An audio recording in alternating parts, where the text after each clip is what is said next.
It's late in the evening. She's wondering what clothes to wear.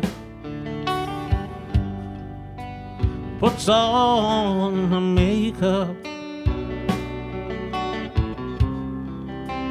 brushes her long blonde hair, and then she asks me, would you like to learn how to play this song? And I said yes, I'd very much like to learn how to play the song. All right, folks, welcome to another day and another session and another song. This time we're going to be playing Wonderful Tonight, a beautiful Eric Clapton song.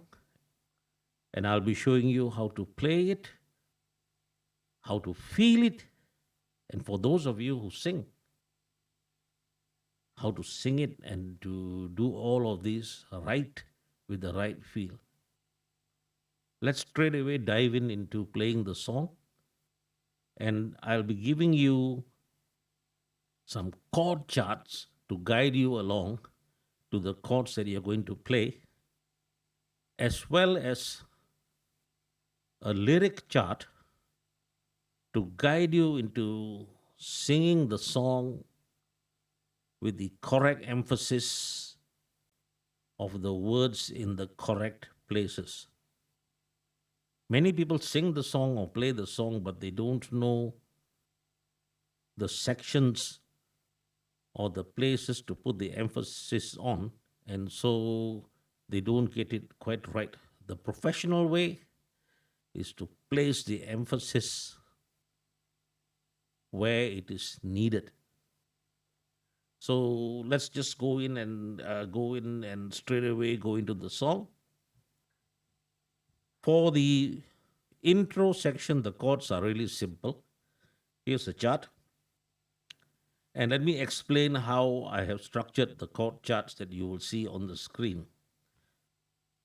Now, obviously, I try to show what section of the song the charts are relevant for. So in this chart that you will see, it says intro. And then there's a count 1, 2, 3, 4. This is to guide you along into knowing which part of even one line of a song that you are at. If you are totally new to music, then my explanation will be helpful to you. But if you already know your music and you understand beats and measures, then this part of it is too simple. So let's just do it very quickly. I'll turn on the drums for this song so that you can hear and understand what I'm explaining very quickly. Here we go. The drums is going to come on and count like this. 1, 2, 3, 4. 1, 2, 3, 4. 1, 2, 3, 4. So every 1, 2, 3, 4, you will see on the chart, it's almost like a block, isn't it? So that is called one measure or one bar of this song. So you will see that for the intro, there are 4 chords being shown, and each chord is contained in a space which has got 4 beats. 1, 2, 3, 4 for the G, 1, 2, 3, 4 for the D, 1, 2, 3, 4 for the C, and 1, 2, 3, 4 for the next D. So you have 4 chords. Each of them occupies one measure. So you have an intro of 4 measures, which contains 1 chord each. So when you are going to play the song, you play it like this. You start counting 1, 2, 3, 4, and you play the full chord for that entire 1, 2, 4, 1, 2, 3, 4. Let's go like this. Start the song. 3, 4, 1, 2, 3, 4, 1, 2, 3, 4, 1, 2, 3, 4, 1, 2, 3, 4. The chords were G, D, 2, 3, 4, C, 2, 3, 4, D, 2, 3, 4, and the guitar was playing do do do do do do do do do do do do do. Simple and straightforward, isn't it? But aha, you could learn many songs and end up having to memorize so many different chords for the songs. Yeah, of course, for every song, you'll have to memorize what the chords were. And then, if you decided to play the song in a different key, then you would have to memorize the chords for the different key as well. Now, there is a more efficient system of naming chords and understanding chords. Yeah. In my first video, in my very first video, I tried to explain that there is a way to organize musical knowledge. And all of this musical knowledge is organized based on something that is called the major scale. I don't want to go back into it every time, but I need to refer to it every time. So please do both ourselves a favor and go and check my video that explains the major scale and what it is, because it is very, very simple. And there is a fixed way of doing it. No matter what key you are playing in, the relationships between the notes does not change. The relationships are still the same. If you start on G, which is the first note, and then you go to the next note, which is A, the distance between the first and the second note is one step. If you change your key, whatever key you play in, the first, if whatever the first note in, the second note is also only one step away. So because the note numbers are independent of the key itself, all you need to do is tell somebody what key you want to play a song in, and then if you give him the note numbers as written in Roman numerals, you will notice now there's a green color Roman numerals below the chords that I have given. So G was 1 in Roman numerals in green color below in that chart, and D was 5, C was 4, and D was 5. If you learn at the very beginning to organize your knowledge of chords and what you are playing in terms of these Roman numerals, you will learn your music so very much better and so very much faster as you go along, because after all notes are just relative to each other. It's like giving somebody directions to go somewhere. You tell him you just go 100 miles north or 100 miles east. You give them an idea of where the next place is in relation to the place that they are at, and it gives them a much better idea rather than just give them the name of a town or a city or a place. Then they have to look it up and not even understand when you are saying whether you're talking about them traveling east or north or south. Okay, so much about that. I didn't really even want to go into the explanation of the theory behind a lot of things, but this has to be repeatedly explained, the importance of the major scale and the importance of knowing the note or the chord numerals that you are playing. Yeah, the chord numerals, not just the chord names. Right, let us move on now into the song itself and playing the song. Now that you know the drum beat and how to count the drum beat, and you know how to read the chord chart. So we seem to be going like, at a very lovely space.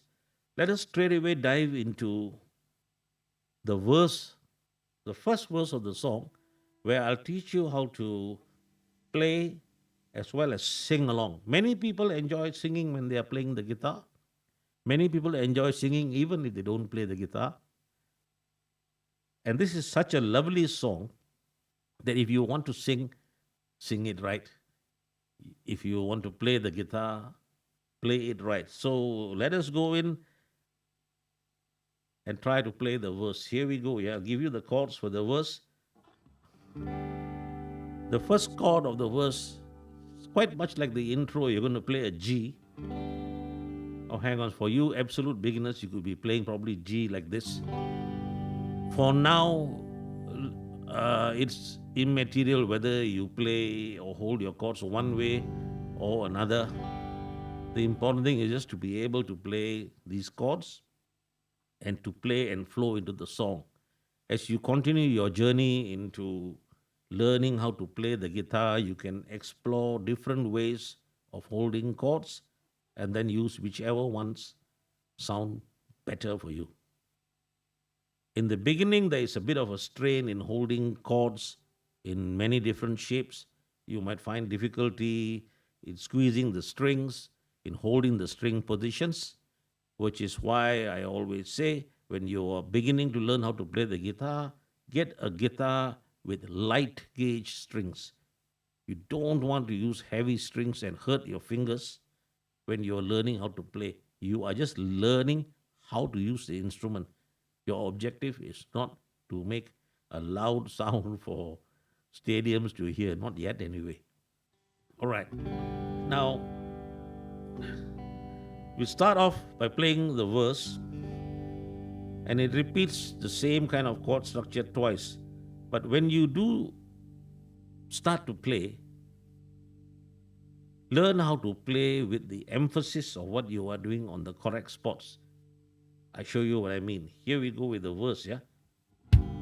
2, 3, 4. First, 1, 2, 3, 4. Now, I said that's the 1, 2, 3, 4, and I said that you got to learn where to put the emphasis.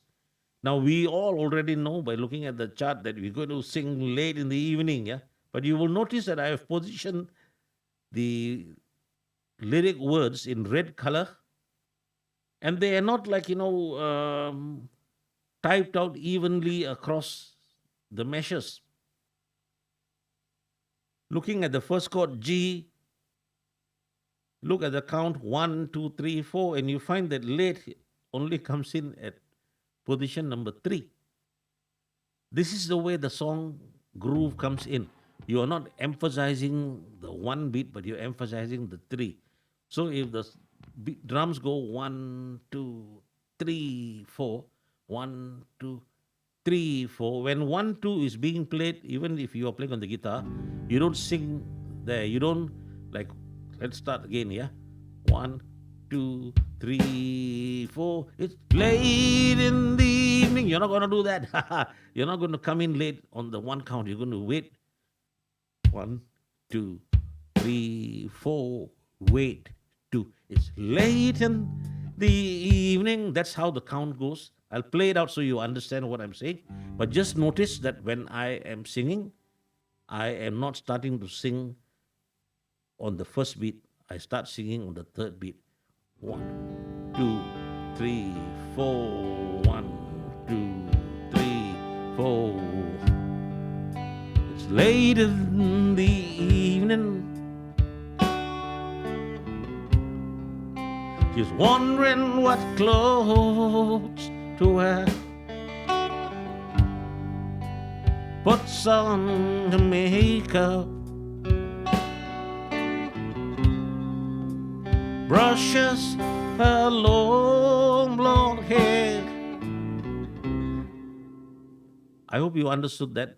If you didn't, please just rewind a little bit and notice how when I'm singing, I don't sing on the first beat of a measure. It's like if it's 1, 2, 3, 4. 1, 2.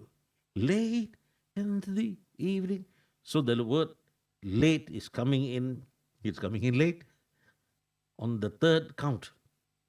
Then when he sings evening, yeah, the ning is following on the first count of the D chord. Listen carefully, and you will see that, you know, this is how the emphasis of singing helps to get the feel of the song transmitted across. Later, when you start playing guitar licks, it's going to be the same thing. When you start playing, even for example, the intro 1, 2, 3, 4, 1, 2, you are not going to do that attack straight away on the first beat. You're going to do it on the third beat, and then it works. And then it works for the song. When you start doing solos as well, for longer solos, if you're embellishing, you also need to be mindful of where to place the emphasis. So very often people just learn how to play the song. They learn the chords and they start plonking away on the guitar, and without any really attention being paid to where they're supposed to come in. So they are doing it correctly, but not right. So you might as well as learn where the emphasis is going to be. I hope you understood that. If you didn't, send me a message, and I might have to completely redo this video on where to place the emphasis. So as we go through the other parts of the song and the other chords that I'm showing, look at where I'm showing the singing, the lyrics, and then you will notice that sometimes I put some things in a bolder font, but I try to place them at the positions of the count where they should come in. Of course, not everybody sings the same way. Even Eric Clapton wouldn't be singing the same song the same way every time. And then people from different countries might pronounce words a little bit differently. Or you might on purpose want to change the way you uh, intonate the song, or you show the song rhythmically. So you can do that. This is just a guide on how it all starts off, and then you can put your own feel into it, right? So chords wise, I've said, okay, the first verse goes into the second verse. Oh, this is so ridiculous an explanation, yeah. But in terms of the chords, when the first verse finishes, let me show you. I've got to show you a different chord structure here. Hang on there. All right. You will see a chart here which is saying verse 1C. Right. This is where the song goes from a verse either back into the second verse, or it goes towards the guitar bridge, we call it. So let me sing the full first verse and see where we go, yeah? It's late in the evening,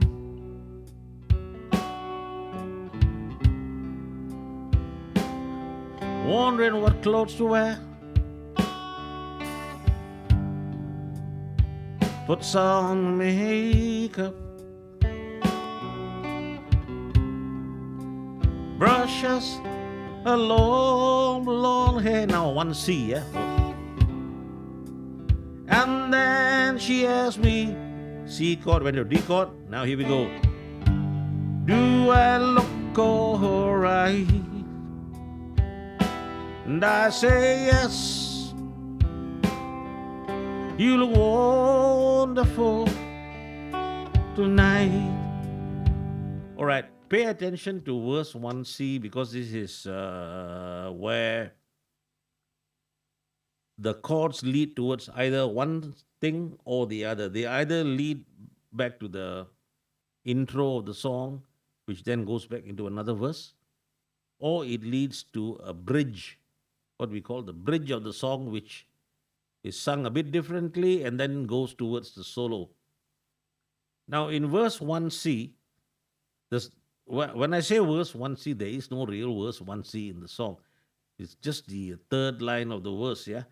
The chord goes to a C. Before this, it was just basically just repeating the chords like in the intro, wasn't it? But now we've got a C chord. And then she asked me, which goes to a D chord. Do I look alright? Now here's interesting. In one measure, in all the previous measures that we played, every measure had one chord. But now, in one measure, there are two chords. It's like, do I look alright? So, do I is sung in G. Look alright. Look at that very interesting chord written there. It's like D stroke F sharp. If you're totally new to the guitar, you're going to say, what on earth is this guy trying to do? There's nothing very, very complicated about this. It just means it's still a D chord, yeah? But normally when bands play or people play, the bass player or the bass note of the whatever instrument is being played, usually it will follow whatever chord is there. So for example, when I play a G chord, normally the bass string is also showing a G.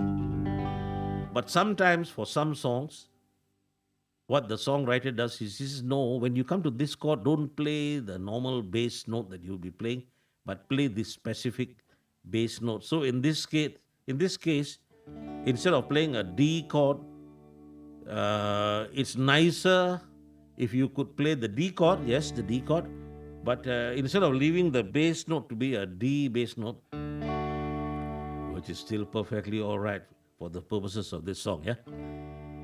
If you could, and if you wanted to, then you could play an F sharp note, which makes the chord, the D chord, instead of this, it sounds like this. So let's move from G to D for you to understand what's happening, yeah? G chord, going to the G chord. D with an F sharp. G, D, straightforward D, and now G with an F sharp. G.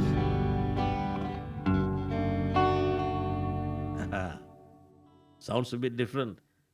But you see, the next chord is an E minor. And in terms of the bass notes that are going on, you had a G, then you have a D chord. But if you put an F sharp on the bass, you're moving the bass line from G to an F sharp, and then when it comes to an E minor, it sounds like you move like this. More melodic than if you had moved it from G to a D to an E. If this sounds way beyond your capabilities or too high level for you, don't bother. Just play the G, the D chord, and then the E minor. But I might as well show you this straight away because there are some of you guys who already know your basic chords. And then when you're looking at this video and you're going to say that, oh, Raggy is not showing the correct chords. Yeah, unfortunately, in this world nowadays, everybody is an expert on everything. So rather than have you learn things twice, anyway, might as well show you what it is. And then if you put some effort into your guitar practices, you will be able to do this. No sweat at all. Okay. All right, then the following chord, after she has said whatever she wanted to say, and then I say yes. You look wonderful tonight. So now here the song is going to go, and I say yes. You look wonderful tonight. We're going to the intro. Da da da. Da da da. You're going back to the intro of the song and sing another verse. Or you could be saying, I say yes. C chord. You look wonderful tonight. I feel wonderful. You go into a different part of the song, which is the bridge. Yeah. So you notice that here you spend a little bit more time on the G chord, and because you wanted to give some space for that guitar bloke to just play, a little bit of some stuff, just to justify his salary as a guitarist in the band. You know what I mean?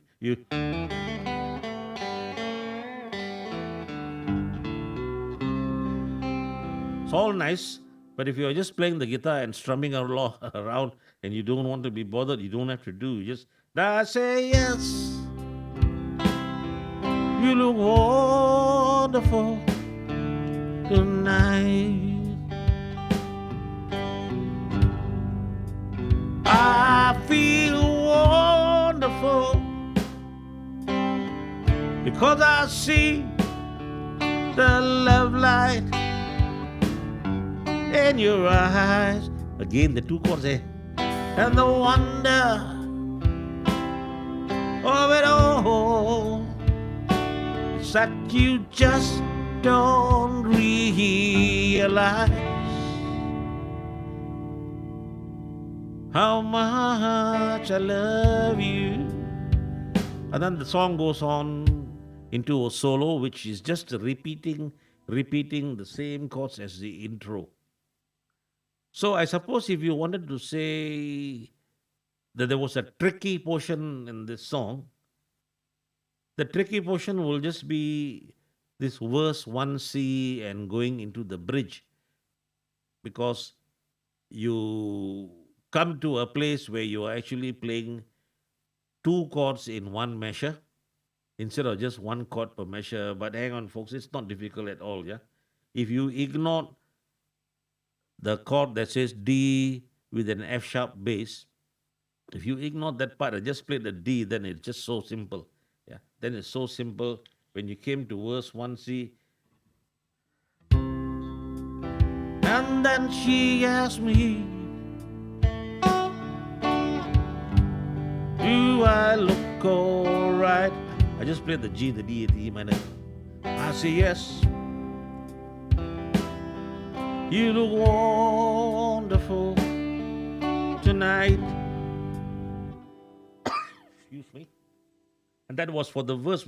For the actual bridge, let's just, for the sake of completedness,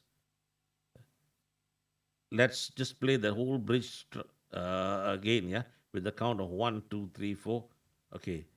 I feel wonderful because I see the love light in your eyes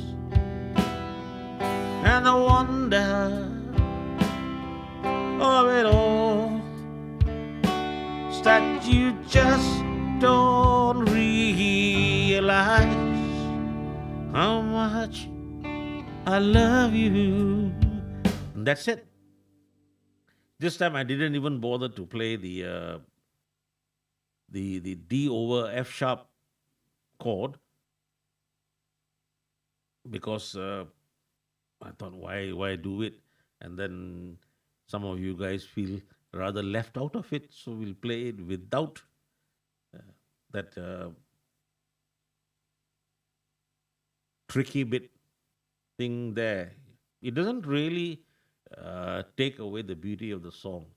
I suppose it's probably more useful if it's like a band playing the song and then each person in the band wants to play a bit more delicately, then it might be important. But if you're at the beginner level and you're just going to be strumming along to the song, you can get by without it comfortably. Right. So this is wonderful. We actually have finished the chord structure for this song. What remains now is for me to show you a few strumming patterns for the beginners to be able to strum into the song. Now the beat of the song itself is simple. You count it 1, 2, 3, 4. For almost all of the chords that you are playing, the strumming pattern could be consistent. And this is not a song which has got like a dance groove into it, not like a rocking dance groove. So there's nothing complicated that you want to do when you strum. All you want to do is to be able to strum evenly. And so if the song beat is going, if you're playing a G chord,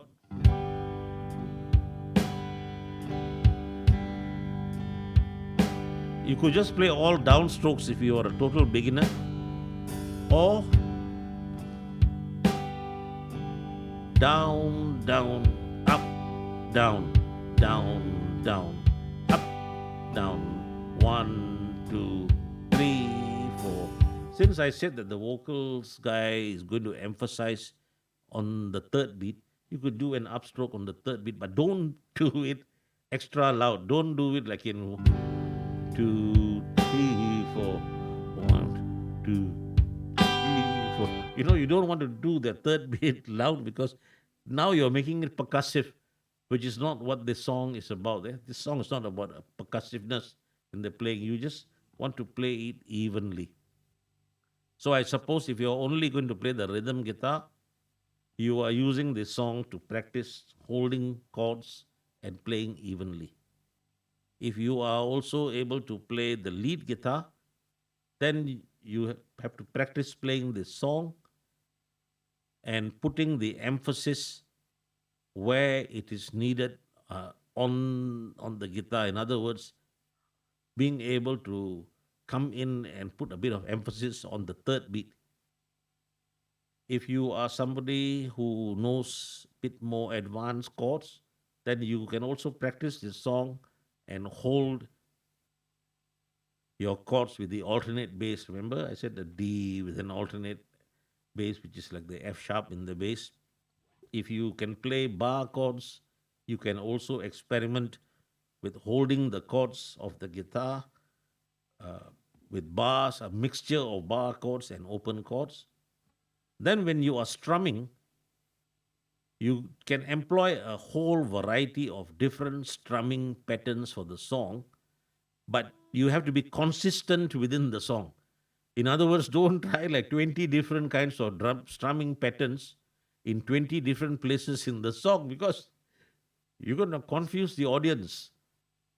Find one strumming pattern that you are comfortable with. You can like 1, 2, 3, 4, 1, 2, 3, 4, down, down, up, down, or down, down, up, up, down, down, up, up. You can do, or if you wanted to do, you could do this one. Use one pattern for a verse, and then do a slight variation for the second verse.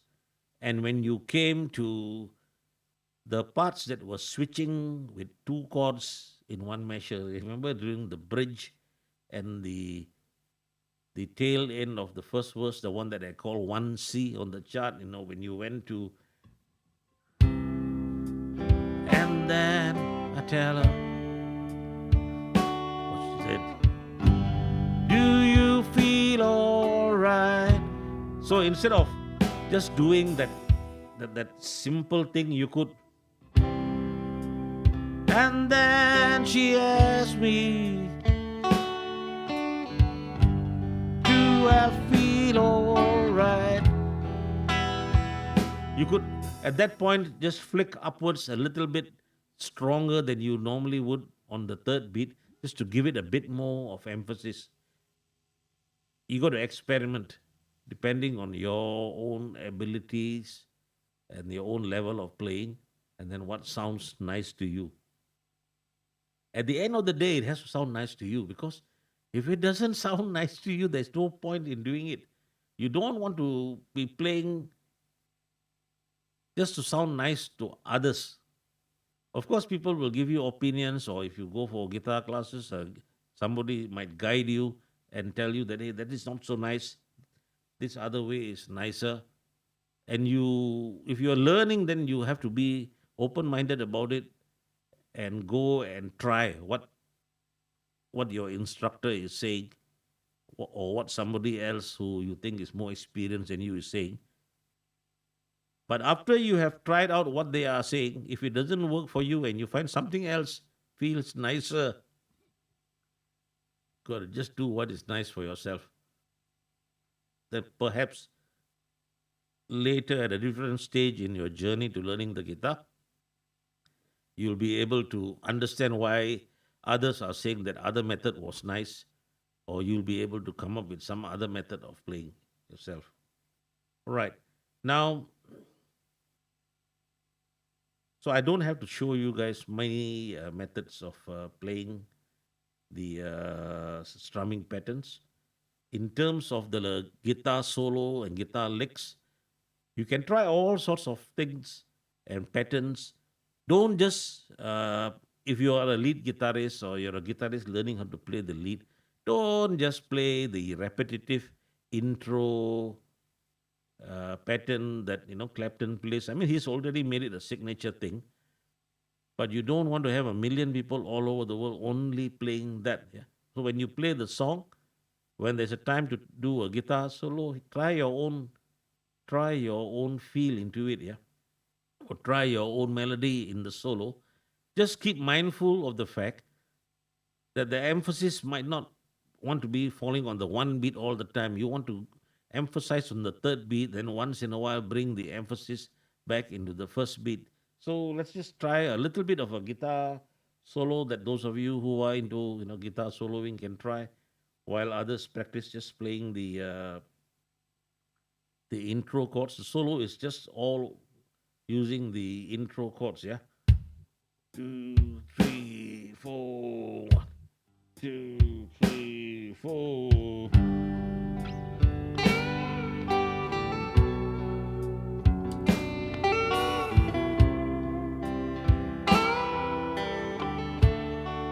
Notice I'm emphasizing the third beat, yeah? 1, 2, 3, 2, 3.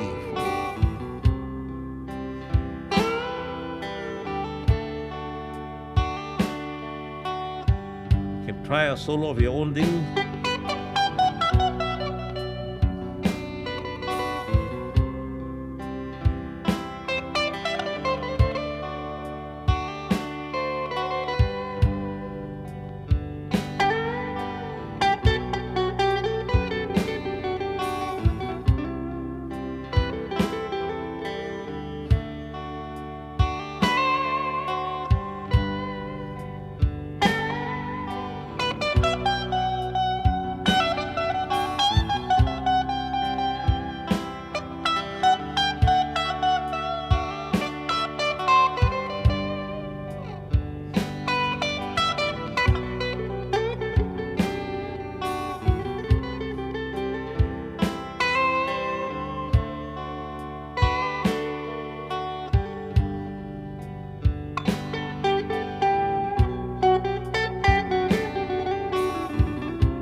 Happy guitaring, folks. We'll see you in another video, okay? Another video soon.